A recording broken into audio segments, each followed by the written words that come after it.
Good evening! Mayong gabi, usab. Okay? Mag-plaster na ang tanan? Are you excited? Amen. So, kung katong naatiri, tong 3 Wednesdays ago, ang topic karon nga i-share is that the part 2 of that last 3 Wednesdays ago. So kung naamon din ni ato nga time, kung wala man mo, ato lang i-recap, okay? So, my topic last 3 Wednesdays ago is the, from guilt to grace, so freedom beyond self. So, kato siya, no, na-discuss last Sunday that katong being twofold failure of psychology. So, ang first ato is that, ang second is katong self-dependence. And then, ang first is, di na ko kayo namdum. Wait lang, hulaton ako sila. So, para sa katong wala last Wednesday, mag-recap ko gamay. Shorten lang nako, no? Mag-recap ko para maano lang pod.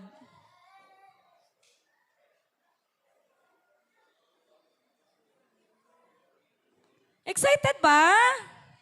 Praise God!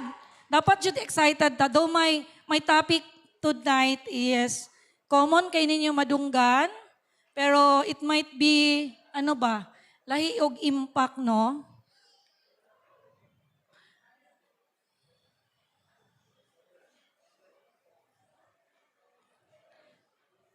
Excited kay ko, kay daghan kay ta karon, no? Ayan, so, yan, okay na. So, medyo dugay lang yun ang iyahang, on? Ay, sorry. Okay na. Ayan. So, ang part of that, na-discuss na mo ang thoughts, our emotions, and where does true freedom come from, no? So, the first, ang number 1, misunderstanding sa guilt na to, no? Diba, before is, kung natay mabuhat nga di maayo, mutago ta.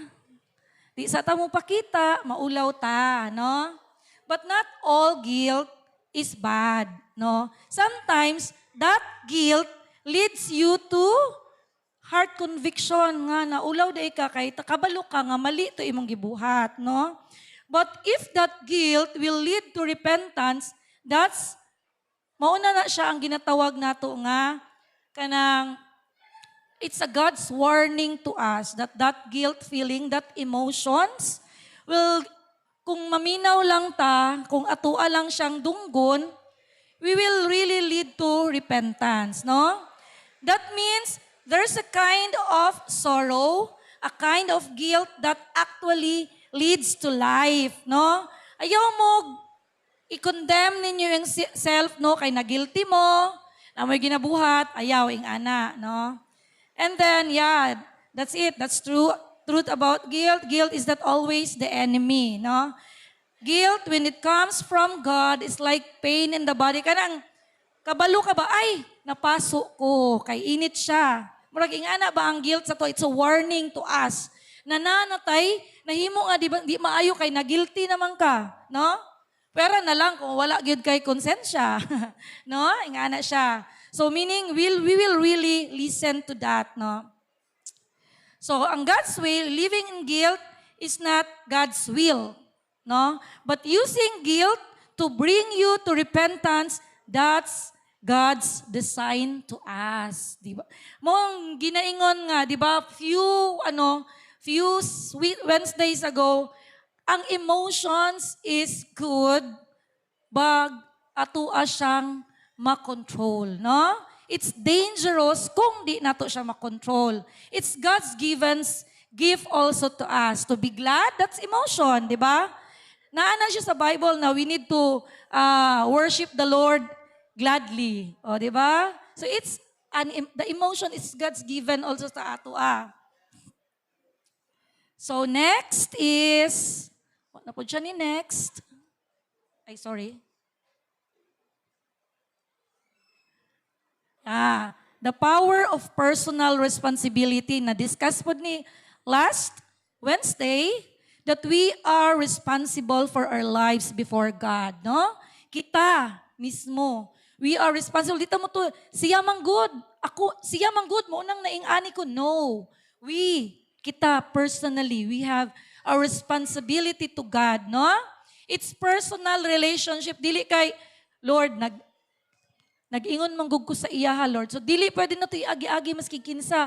We have this personal responsibility to God, no?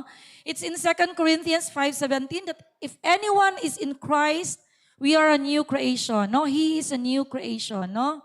You are not the victim. Mo ni karon ang second topic na to, this verse, no? Akong i-expound that later. So, and then second failure is that self-dependence, no? According to, di ba, kung pampot siguro ni atog psychiatrist or psychologist diri sa to, ano? So, di ba, na most of it, Jod, ang psychologist nag-ingon nga, you have to depend yourself, you have to trust yourselves, but this is not the design of God to us, no? God wants us to be God dependence, no? In John 15:5, nag-ingon diri nat, I am the vine, you are the branches. If you remain in me and I in you, you will bear much fruit. Oh, di ba? Apart from me, you can do nothing.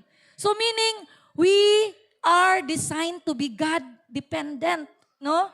Dili ta sa tong sarili-sarili lang, no? We are created to depend to God. Oh, introduction pa lang ni, lang. No? And also in Jeremiah 10:23 that,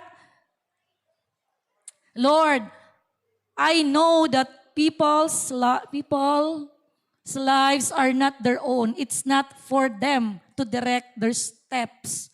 So, ingon diri, we must rely on God's guidance always. No? Karon pag start sa year kay nag-reread ko sa New Testament, no? Sa Old Testament niya. Daghan kay didtog moment na magbuot-buot jud sila. Unya inig mga kalisod na mangayo na sila guidance sa Ginoo, no? So dili ing ana supposedly, no? At all times we need to trust the Lord, no? At all times we must rely on God's guidance. Amen? Amen. So, di na lang nato naikuan. So, again, we are designed to be God dependence, no? And then we need to shift from self to Jesus Christ. It's no longer I who live, but Christ lives in me. Klaro kayo, no? Ourselves, dili na nato kanang, we really need to rely everything to the Lord. Everything, no? Kay wala man to ni ingon dito sa katong ganiha nga verse na kanang I can do all things, di ba? You can do nothing apart from me, ingon si Jesus. Amen? Amen. So, we need to shift from self to Jesus Christ. Instead na we will say, I can do it. Kaya ni nako. No. Christ in me can do it. Sige daw, ingnon na to, be. Again, 1, 2, 3. Christ in me can do it. No? Apart from God, wala gid tay mahimo, mga igsoon, no? True freedom, God says, acknowledge your sin, come to me, receive forgiveness, and depend on me. So, ayun. I hope na prepare na ato ang part 2, mga igsoon in Christ sa taas. So, kato siya, ang part 1, ako lang gipaspas, kay para ma-discuss na to. Ang part 2 is dili kay siya ing ani kataas, pero I know you've kanang madunggan na ninyo, naririnig na ninyo ito parate, no? This is old victims or new creations, no? Perminti yun na ito madunggan. Halos every Sunday, halos every, renew your mind, renew your mind, renew your mind. Pero ato ang lantawon, why is so? Nganong sigig balik-balik, renew, renew, renew. No? So we have 4 verses na key features, key scriptures karon. So first is the 2 Corinthians 5:17 that moto kong giingon ganina that therefore if any man be in Christ, he is a new creature. All things are passed away, behold, all things are become new. So all things, no? Kung mingon tag all things gyud siya, no? Become new. Dili kay hinay-hinayon lang nako. I am a better version of myself now. Di ba? No, dili day siya ing ana. So the key scriptures for tonight is that in 2 Corinthians 5:17, Proverbs 23 verse 7, Romans 12 verse 2, and Philippians 4:8, and lastly is the John 8:36, no? So yun. All things becomes new, no? All things becomes new. Wow. So, nadinhi that therefore if anyone is in Christ, he is a new creation. All things have passed away. Behold, all things have become new. So, in Christ, no? Najud klaro kayo, in Christ, no? All things becomes new, no? Become new. Amen? Amen? Amen. So, excuse me for my, kaning example because maumagod nitong nabasa niya. Dili na ako siya ma-explain further kung dili na ako ni dili kani ako ang kanang like not only in in this example, no? So, there's a woman kanang sa nabasa ni nako sa book, isa ka book, no? It's a true parang testimony, no? There's a woman once came, nag-ingon siya na she had been an alcoholic. So, siya kanang sa iyang kahimtang before ba, grabe no siya sa alcoholic, no? So, nag-undergo siya treatment, nag-undergo siya og kanang series of sessions kay para lang yun makascape siya sa iyang pagka-alcoholic, no? Not only kani nga problema, even kita natay mga ginapabalik-balik na to nga mga kinaiya, no? Natay mga kinaiya nga ginapaulit-ulit na to nya. Mis ka na nata diri, no? Naagi hapon siya, no? Through a recovery program, she had been sober for 2 years. So na-sober na siya. Naging successful siya because wala na siya nakainom for 2 years, no? Wala na siya nakainom. In psychological perspective, ano na siya? Successful iyang program, no? She was no longer drinking, but she was not free. Why is so? She was not free. Even though 2 years na, wala na siya nag-inom. Naka-graduate na siya sa iyang program. No? Why is so? No? Nagingon diri ang babae na, I am not drinking anymore. But every day, I still struggle inside. I still feel the cravings. I still see myself as an alcoholic. So, deep inside, wala yun di ay siya na set free. So that's why, ingon ko nga, excuse lang ko sa akong example because kanang dili na ko siya explain further if kanang sa atua lang mga attitudes ba, no? There are a lot of attitude, we have character, we have unsa pa man dinha nga binatog na okay na ta. Pero deep inside ka struggle ta, grabe na yung pugong, no? It's not renewing, it's suppressing, no? Ginasuppress lang ni mong sarili, but at least nakasuppress. Pero, in God's perspective, wala gyud pa ka na set free, no? Do you see that? Kung tanaw ninyo na, she was free in her actions. In her actions, yes. But still bound in her identity.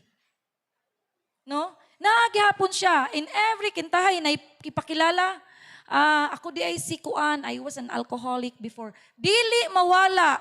Okay lang tag, ako di ay si Lelebet Gabunada, CPA, ana unta. No?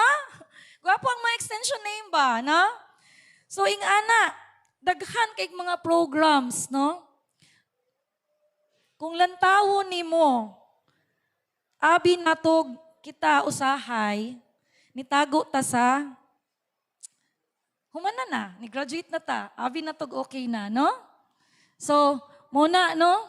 Dili na to mawala, always, dili always, no? Sometimes, no, makaingon ka nga, hi, ako day si, my name is so and so. Alcoholic ko sa una. Naagi hapon, dili niya mawala. Even after years of kanang sobriety, kanang wa na siya nakano, dili gihapon mawala. Why? Walay healing deep inside. No? Walay healing. No? She was still living as a victim. No? Muna siya ang mga, muning kanang muragingon ko nga excited ko daw, kanunay na itong mabalik-balik kay, dili na ito malikyan. Dili lang kani. Daghan patag mga like the smoking. Like, unsa pa din ha, kanang unfaithfulness or cheating sa mga estudyante. No? Kanang maglukot-lukot diri, unya ibutang sa whatsoever or sa kamot na lang gyud, na erase pa gyud kay singtanon og kamot. No? Ingana, dili na ito ma-blame. Kay singtanon man tagkamot, di ta magkudigo sa kamot. Joke lang. Dili na jud magkudigo, oy. Mag-study jud ta, no? No? Amen? But through Christ, you are not the improved version of yourself. Dili lang. No? You are a new creation. Amen ba? No? Lantawa ang unsa ka strong ang impact ay ang kanang ang powerful kitong verse ba kung ato lang i-internalize, no? So dili nga I'm a better version of myself now. Dili man kana ang gi-design ni Lord. Ang iya man giingon, you are a new creation. Say, I am a new creation. Amen. Ana? When this woman understood that nakasabot na siya, nakaingon jud siya nga, now I realize that in Christ, I am a new person. I am not going to be a victim anymore. Kay ako yung pinaka-example, ani, is kanang, murag, I was really addicted by watching K-drama. Kanang murag, mag-excited. Pas kay ko, kay, akong gina-look forward, magtanaw ko K-drama kay. Pag magtanaw ko K-drama, kanang, grabe. Kanang, kay ko, relaxing kayo, no? Nag-struggle ko, saan ako pag-undang? Saan dyan ako pag-undang? No? Akong kay, as in jud, maski makalingkod lang ko gamay, ang lunchtime, maski pwede inap na to, nagtanaw kay drama. Pag tugod pa trabaho, nag-ana-ana na, mangiyat nagkape. No?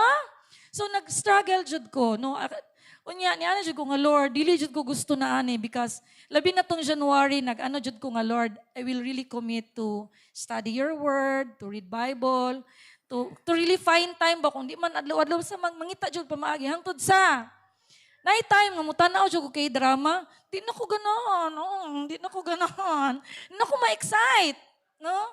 Kanang nako isa nga gitanaw kanang murag 4 months na pila lang ni ka episode, di jud mo human-human, no? So ingana, so nakaingon jud ko nga kung ako lang to naghunong-hunong sa kong sarili, it's been a while. It's really been a while. No, I started crash landing on you. Nya, na, sunod-sunod na dayon. Magilaki-lang, naglisod na ginawa. Hala, ni tanaw ra gyapon, no? So, ingana, until such time that you yourself decide that I am a new creation, no? In Christ, I am a new person. Dili na ko biktima ani nga addictions. Unless you will confess, you will decide, and you will make a step And then God will really move into your life. Amen? Amen? That's very powerful. And something is so powerful. Awa? Something is so powerful nga na-experience niya. No? Nga dili lang di ay siya ang mahimong better version. Dili katong kantol. Wala na siya wala na siya nag-inom for years na, pero deep inside nag-struggle siya, no? No? So, katong nag-decide siya, nakaingon na dyan siya, now I am not only free from the action, I am free from the torment. Try to imagine that, no? Torment? Akong search unsa jud dining torment. Grabe, kanang paghirap naglisod jud siya, no? So even that, lisod ba jud kay mag-control, no? So lately, I experienced something like emo-emo, and then ay nagluto mo kahilak ka kagalit. Unya, ako kana lagi no, mingon tanong nga control. Unya human suppressing lang di ay, no? Mingon ka nga ay dili okay, I'm okay. Gi-suppress lang din until you will not cry to the Lord. Dili ka dili ka magkaroon og comfort sa imong heart. Dili ka magkaroon og peace, magkaroon lang kag peace for a while. Unya kung ikaw na lang pud isa, unya nay maka-trigger, nay trigger point. Ni balik do na kadto jud siya ba? Grabe jud siya. Na, di ba? So, again, kaganiha katong sa first part, we have a personal responsibility before God. And this responsibility, since God gives us free will, and we need to have or to decide good, no, on our own. We need to decide, no, to choose life, no. Always that, choose life. That is true freedom, not just behavior change. Instead, it's an identity transformation. Diba? Nga nga, lisod ka istanan. So, muna siya ang true freedom. So, not just behavior change, it's identity transformation. Ang key declaration nila dire, you are not a victim of your past. Kung na yung mga past, sa una man to, ingani, you are not a prisoners of your emotions, no? You are not a product of your environment. Dito man gud mi nagpuyo sa ingani mo, ingani ako ang behavior, no? You are a new creation in Christ according to 2 Corinthians 5:17. No? Dili nato ipang tudlo nga ay kadto manggod, ay kani manggod. Ay akong past manggod. Ay wala manggod ko na alagaan before. Ay dinhi manggod ko nagpuyo unya akong environment ning ani. I was influenced by ning ani. No. Amen. We have we have different kanang mga past experiences. So whatever it is, again, we are a new creation now. No? Just remember that. Ayaw kalimte, mga igsoon. No? Mubo ra kay ni ako ang So, ayon. So, next is that breaking false expectation. Ang ginaingon diri nga breaking false expectation kana ganing ikaw gani kanang ikaw kay expect kay kanang ga-expect ka kay mo ni ang na midlife crisis. Naajud ba ka ha? Nya pagka 40 nimo wala din ka tinuod jud di ay naajud ay midlife crisis. So acceptance, no? No? Usay ba maano ta sa world, no? Maano ta sa environment nga mo man ni ang common na to madunggan. We expect failure, hala, no? So tanawa. People, usay kita, maingnan ta nga, when you reach at this age, expect confusion. Inig 40, mabibi, gandang hari na. No? Expect emotional instability. Expect problems. Unya, and because they expect it, ma-experience jud na nato, no? Unya, gusto ba nato na ma-experience? Dili jud. So, when you hear kanang makadungog, when you heard mga ingana nga mga statement, ingna din mo sarili, dili to ikaw. Dili na ako. Dili jud, no? Because you know your identity in Christ, no? Amen? No? Kay kung moingon gani kag Ay, mao na gyud siguro ni. Mao na gyud ni, nagsugod na gyud akong crisis. Ha? Mao na gyud siguro ni, mao gyud siguro ni ang ma-feel kay naikisa kanay laging no at my age, oh my ka-age na ako diri nga babae. Oy. So, ay, nag-experience sa flashes. Oh, flashes na jud ni. No, pero hay dili ko, no, dili na to dawaton mga igsuon, no? Kay nga naman. Kay nga naman. Ha? Nganong dili na to na dawaton? Because when you receive it, ay, ma-experience jud nimo. No? Ma-experience jud ninyo. Just because something is common does not mean it is God's will.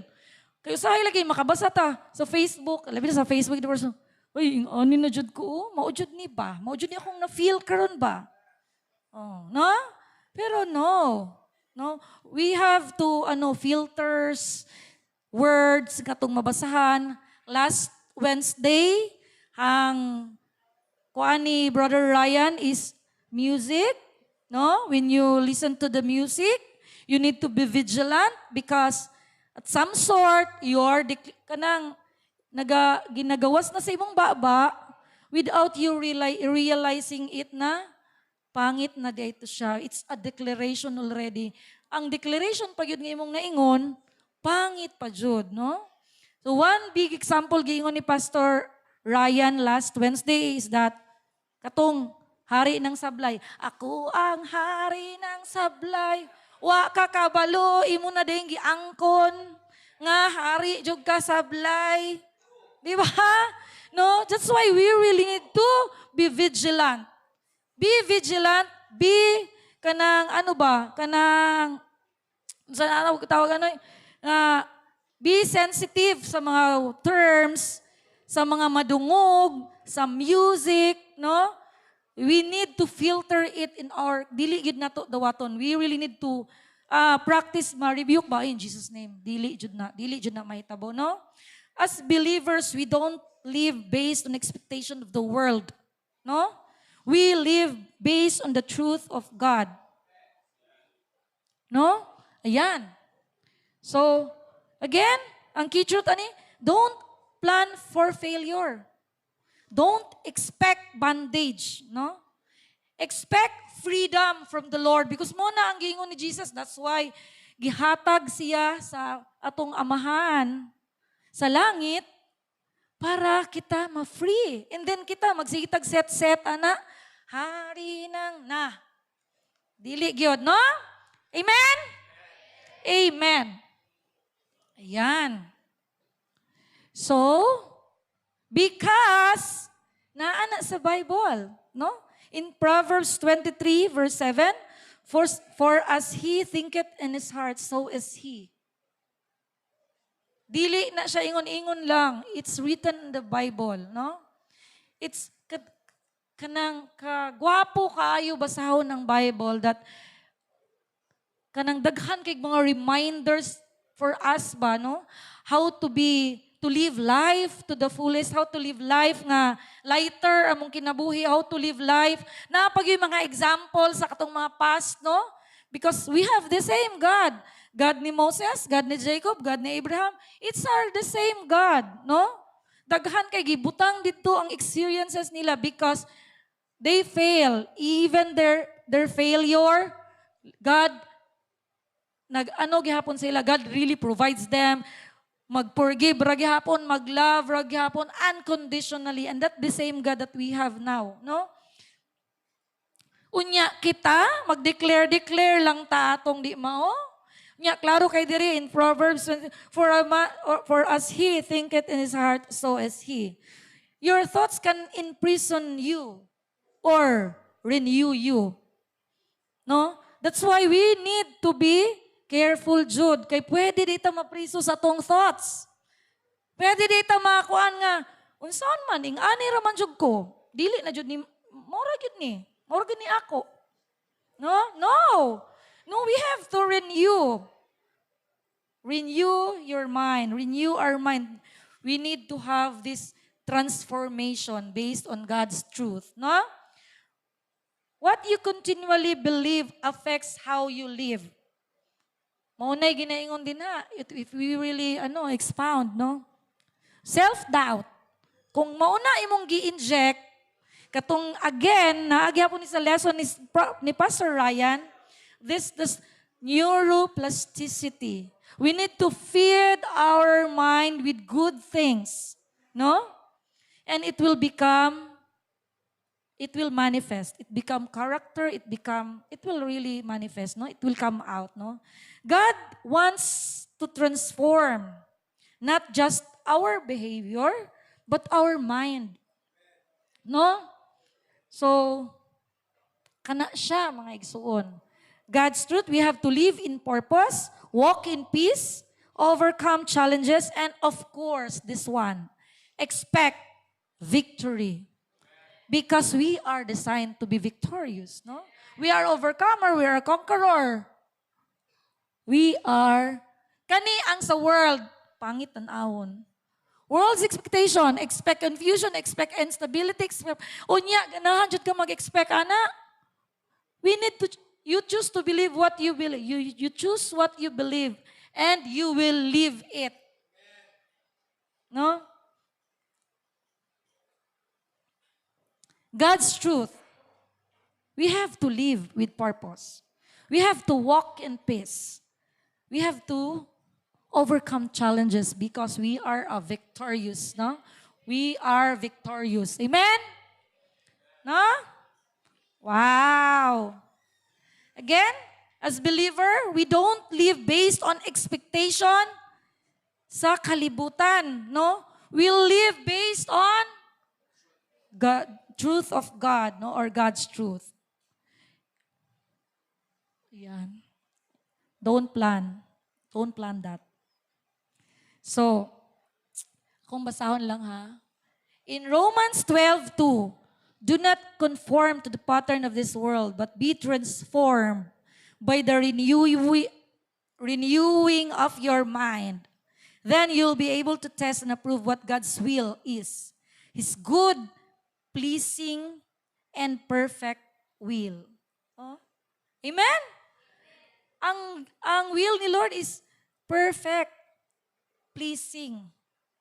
So, di ba? No? God does not only want to change our action. He wants to renew our minds.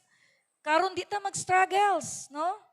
Kay if we will not renew, katong God's expectation, mga fear, mga kahadlok, insecurity, condemnation, no say, di sa ako mo simbaron, kay lain akong paminaw, naglagot mong gukuniso, inso, and everything. And that's it. So, di ba? It's our false identity.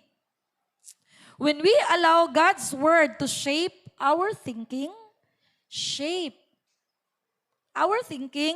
instead of the world, transformation begins. So we need to decide. We need to choose. We need to shape our mind. We need to fill our minds on God's word para ma-shape o dinha magsugod ang transformation, no? A renewed mind leads to a renewed life. So kung kinsa man diri ang kingunan, gusto na ko ingani jud akong kinabuhi, okay, we will renew our mind and it will manifest. Amen? And another verse in Philippians 4:8, finally, brothers and sisters, whatever is true, whatever is noble, whatever is right, whatever is pure, whatever is lovely, whatever is admirable, if anything is excellent or praiseworthy, think about such things. Diba? Paul teaches us that our mind should not be filled with negativity, with fear, with bitterness, with unsa pa ng mga negative thoughts din ha, no? Instead, we are encouraged to focus on what is true, uplifting, according to God's perspective, no? Iyaha lang jud. Why lain, no? What we continually think, again, ma-influence yun ang atong emotions, ang atong decisions, ang atong spiritual growth. even our spiritual growth, no? So, we have this personal responsibility to God. So, karon think about it, no? Takeaways, wrong thinking produces discouragement. Godly thinking produces peace and transformation, no? A renewed mind help us see ourselves the way God sees us.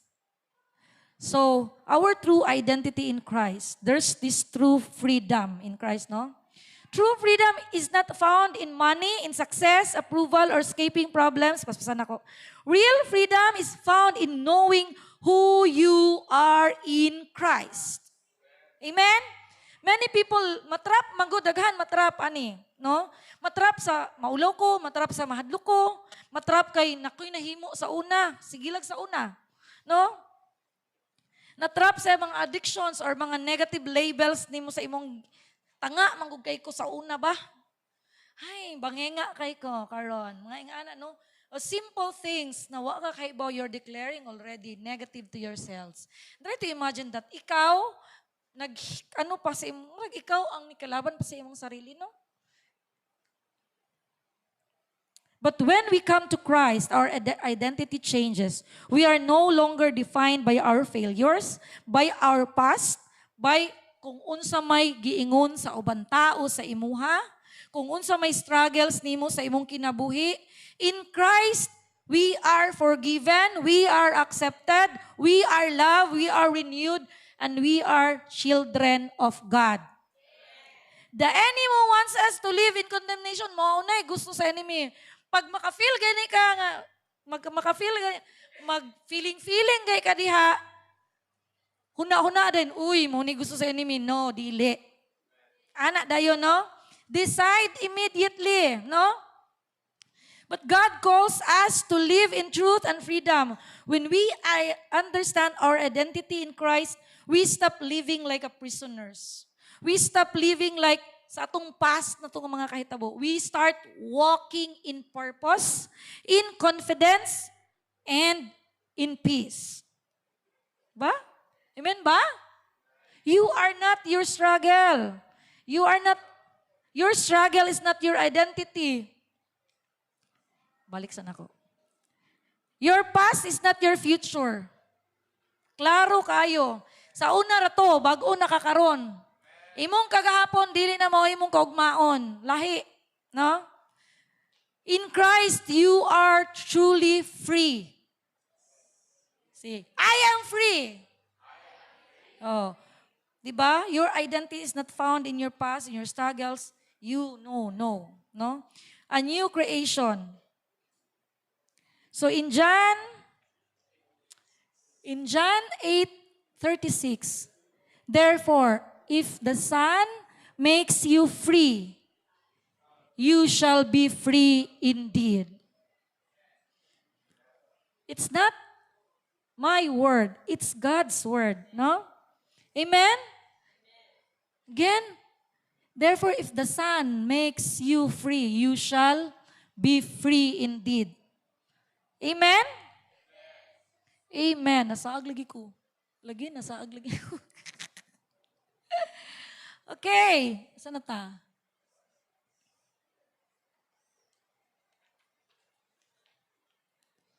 Ending truth.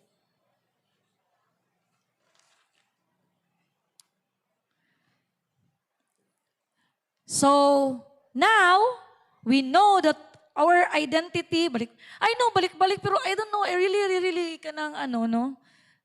So, you are chosen, you are loved, you are empowered, you are free.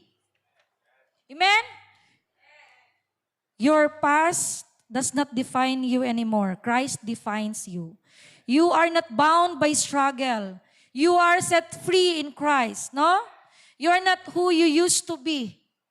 Dili na to. You are who God says who you are. Walk in your new identity. Live in freedom. Live for His glory. Naay klaro kay diri nga instruction. Step into your new identity. Jesus has set you free. Walk in it. No?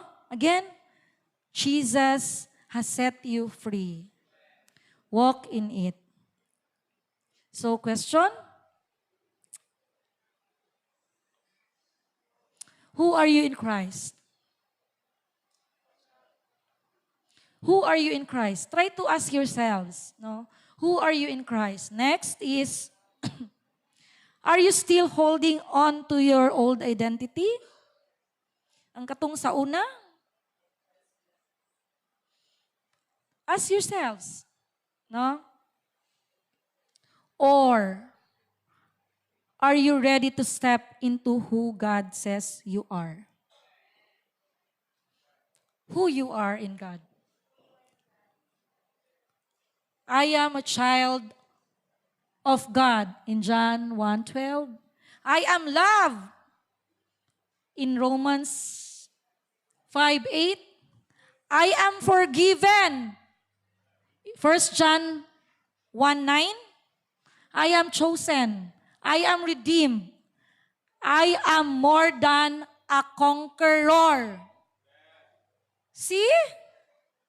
I am more than a conqueror. Kaklaro, ana, no, mga igsuon? Diba? Very clear kaayo. So in Proverbs, in Proverbs 2:10, ginaingon diri, for we are His workmanship, created in Christ Jesus for good works, which God prepared beforehand that we should walk in them. We are His workmanship, created in Christ Jesus for good works. For good works. We are designed by Jesus Christ for good works, which God prepared beforehand that we should walk in them. No? Walk in them, mga igsuon. No? Amen? Karon, God is inviting us all now, no? To let go all the old identity that we have, no? Atong mga naa pa man jud na dili man gyud.